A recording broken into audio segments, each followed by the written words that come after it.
ఇక్కడ చంద్రబాబు నాయుడు గారు గాని లోకేష్ గారి అమ్మ గాని నేను ఇక్కడ నుంచోట్లేదు. నేను మీలో ఒక స్త్రీగా ఇక్కడ నుంచుని నాకు నా కళ్ళారా చూశాను గనక మీరందరూ పడే బాధ, అందుకే నేను ఇవాళ ఇక్కడ నుంచుని ఎప్పుడు మాట్లాడలేని ఆ ధైర్యం కూడా మీ అందరి నుంచే వచ్చింది నాకు. మన పడే అవస్థలు చూసి మనం ఇంకా పడింది చాలు, మీ అందరూ లేచి మన స్వాతంత్రం కోసం మనం పోరాడాలి. మనం ఒక్కళ్ళు కింద భయపడతా బ్రతకూడదు.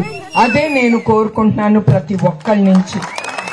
అది మన స్వాతంత్రం, మన స్వేచ్ఛ ఎట్లా సాధ్యం చెప్పాలి మీరు.